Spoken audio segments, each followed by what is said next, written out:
Recording in progress.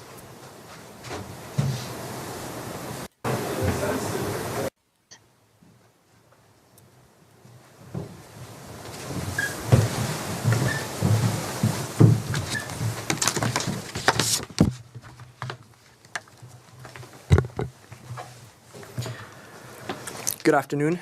My name is Ahmed Al-Qadi. I'm a Government Affairs and Public Policy Officer at the National Council of Canadian Muslims.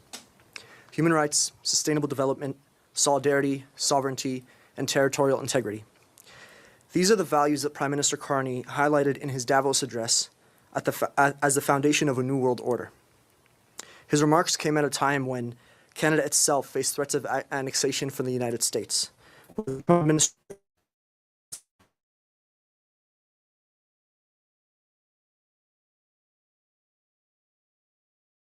with Canada. Canadians were ready to rise to the challenge. We did. For many of us,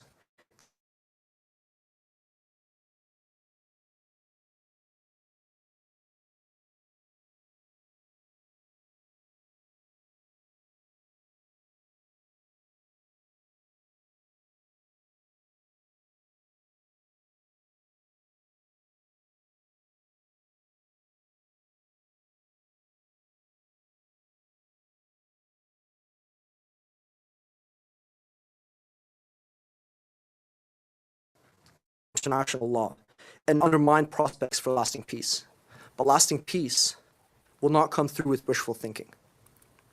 That's why last month, more than 300 Canadian organizations signed a joint letter calling for the Prime Minister to take immediate action to ban the import and sale of goods produced in those illegal settlements. Allowing these products into Canada creates a fundamental inconsistency.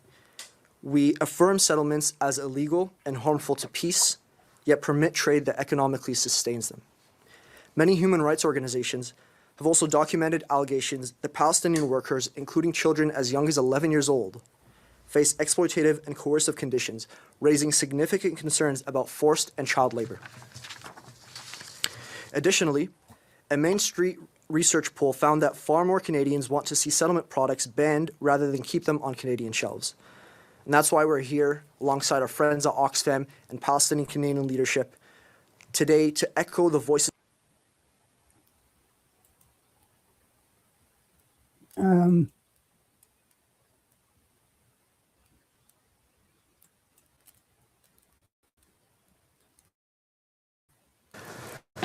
Good afternoon. My name is Ahmed Al-Qadi. I'm a Government Affairs and Public Policy Officer at the National Council of Canadian Muslims. Do you think you can Human rights, make it or sustainable what? development, solidarity, sovereignty, and territorial integrity. These are the values that Prime Minister Carney highlighted in his Davos address as the foundation of a new world order. His remarks came at a time when Canada itself faced threats of annexation from the United States, with the Trump administration seemingly hell-bent on ruling through a policy of might means right.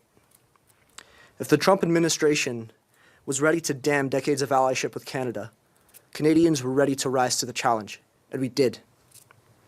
For many of us, it was a rare glimpse of what it feels like to have your land threatened by a more powerful neighbor.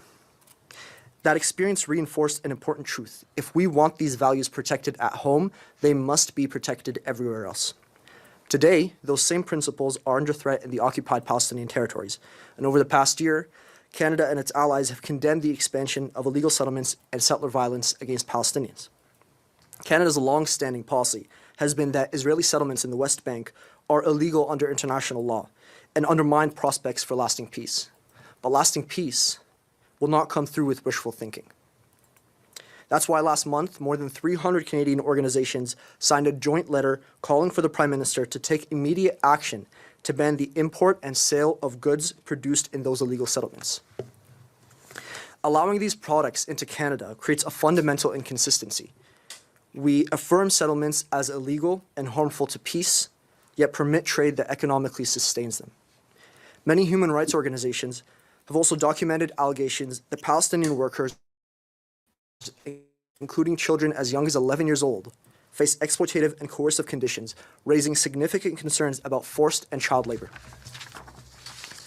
Additionally, a Main Street research poll found that far more Canadians want to see settlement products banned rather than keep them on Canadian shelves. And that's why we're here alongside our friends at Oxfam and Palestinian Canadian leadership today to echo the voices of Canadians and call for Canada to ensure robust enforcement of existing forced labor prohibitions where applicable for settlement products, provide public guidance to importers and retailers to ensure compliance, and prohibit the import and sale of goods produced in illegal settlements in the OPT. Canadians stand by it, our policy stands by it, and our values stand by it. So our government must stand by it. Thank you. I will now welcome Mohammed Abu Qasim. Thank you. Good morning. My name is Mohammed Abu Qasim. I'm Palestinian Canadian who called Canada home for the last 35 years. Today, I'm here to speak about an issue that is deeply personal to me and to my family and to a lot of Canadians who believe in human rights, justice, and international law. That issue is a continued sale of product originated from Israeli settlement in the occupied territory and Palestinian territory. Israeli settlement in the occupied West Bank, East Jerusalem, are illegal under the 4th Geneva Convention. They are built through displacement of Palestinian families and appropriation of occupied land. A product coming from these areas is linked to violence, violation of international law, violation Canada has long recognized. This settlement also creates a system of fragmentation and inequality. Nearly 40% of the West Bank is now taken by settlement, military zone, and restricted roads for Palestinians. This divides communities, limits movement, and undermines economic growth, allowing this product into Canadian market, normalize, and reward the system of apartheid. Since the year 2000, Palestinians have lost more than $170 billion of potential GDP growth due to land seizure, restriction of movement, and settlement expansion. Meanwhile, settlement industry thrive from cheap land, exclusive access to resources, and labor force with very low alternatives. Allowing these products into Canadian markets reinforces an economic system built on discrimination and exploitation. Canada has taken a stance against settler violence by sanctioning extremist settlers, but it remains inconsistent in condemning this violence by allowing products from these same settlements to be sold here in Canada. The contradiction undermined our credibility and our commitment to human rights and international law. No product made under this condition can be considered ethical. Selling settlement product is not a neutral act, it is a moral choice. To allow these goods into Canadian market is to accept displacement of Palestinian families. It undermines international law. It also enables apartheid and injustice against Palestinian people. Today, I call on our government, on our institution, and on our community to refuse complicity in human rights abuse, to demand transparent labeling product origins, to prohibit settlement-made goods from benefiting from Canadian free trade agreements. This is not a policy question. This is a question of who we are. Thank you. Alex.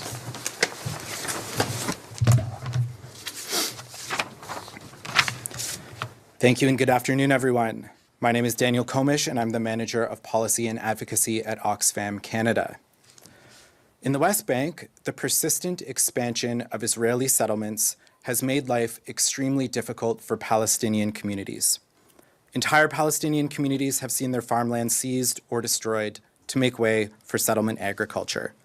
Palestinian families who depend on olive groves and herding for their livelihoods face displacement, settler violence, and military restrictions that make it impossible for them to reach the fields they've cultivated for generations.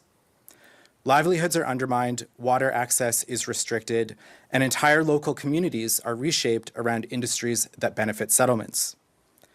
This is a systemic reality that deepens poverty and closes the political space needed to create just and lasting peace. Today, we want to speak to how Canada's policies must change so that our economic ties do not continue to reinforce these harms, and to ensure that we are acting within our duties under international law. So what does Canada need to do? First, in line with Canada's legal duties under international law, Canada must prohibit financial institutions, pension funds, and companies from supporting settlement activity.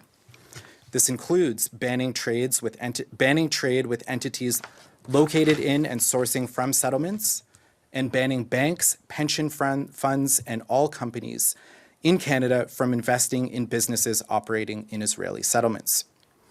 Second, Canada must revise the Canada-Israel Free Trade Agreement to ensure it prevents settlement goods from entering our market. The Free Trade Agreement should be revised to explicitly prohibit the import of goods produced wholly or partly in illegal settlements, ensure that no supply chains benefiting from land confiscation or human rights violations reach the Canadian market, and exclude Occupied Palestinian Territory from Israel's customs territory.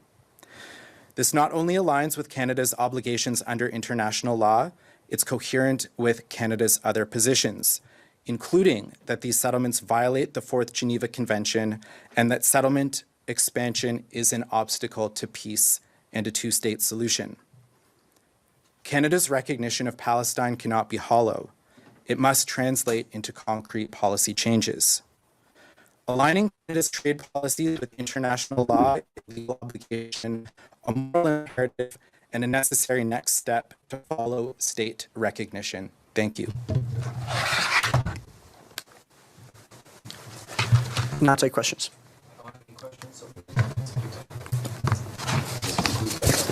Thank you.